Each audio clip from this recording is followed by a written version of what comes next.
नमस्कार विद्यार्थी मित्रांनो व पालक बंधू भगिनींनो, माझ्या यूट्यूब चॅनलवर तुमचं सर्वांचं हार्दिक स्वागत. विद्यार्थी मित्रांनो, आज आपण कोणत्या परिस्थितीतून जात आहोत हे सर्वांनाच माहिती आहे. त्यामुळे सध्या क्लास घेणे शक्य नाही, म्हणजेच आपण एकत्र येऊन क्लास घेऊ शकत नाही. त्यामुळे घरीच राहून ऑनलाईन पद्धतीने किंवा यूट्यूबच्या मदतीने आपणास अभ्यास करावायचा आहे. मित्रांनो, आता अभ्यास करत असताना स्व-अध्ययन पद्धतीचा अवलंब करावा लागेल. तर प्रथम आपण स्व-अध्ययन म्हणजे काय, तर स्व-अध्ययन म्हणजे स्वतः केलेला अभ्यास म्हणजेच स्व-अध्ययन असं आपणास म्हणता येईल. मग स्व-अध्ययन करत असताना काय करावं लागेल नेमकं, तर त्याच्यामध्ये एखादा पाठ समजण्यासाठी परत परत आपणास तो वाचावा लागेल मन देऊन.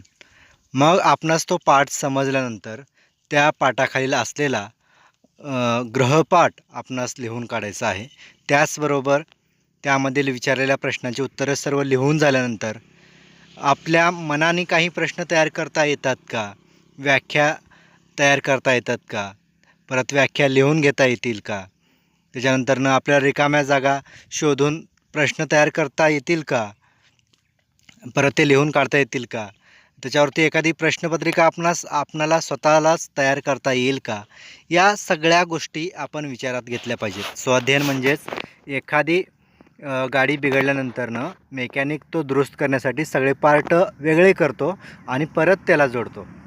तशाच पद्धतीने एखादा पाठ आपण अभ्यासाला घेतल्यानंतरनं त्याचे इतके भाग करायचे की परत त्याला जोडायचे, म्हणजे तो पाठ आपल्याला व्यवस्थित समजतो. म्हणजे स्वाध्ययन करणे म्हणजे स्वतः गृहपाठ लिहिणे, त्याच्यानंतरनं रिकाम्या जागा स्वतः शोधून काढणे. त्याच पद्धतीने छोटे छोटे प्रश्न आपल्याला अनेक तयार करता येतात का, त्याची उत्तरं आपल्याला परत स्वतःलाच लिहिता येतात का, तर उपयोजनात्मक कोणते प्रश्न त्याच्यावरती तयार करता येतील का, या सगळ्या बारीक सारीक गोष्टीचा आपणास सारासार विचार करावा लागेल. वाचन करत असताना एखादी महत्त्वाची ओळ असेल तर ती आपणास लिहून घ्यावी लागेल.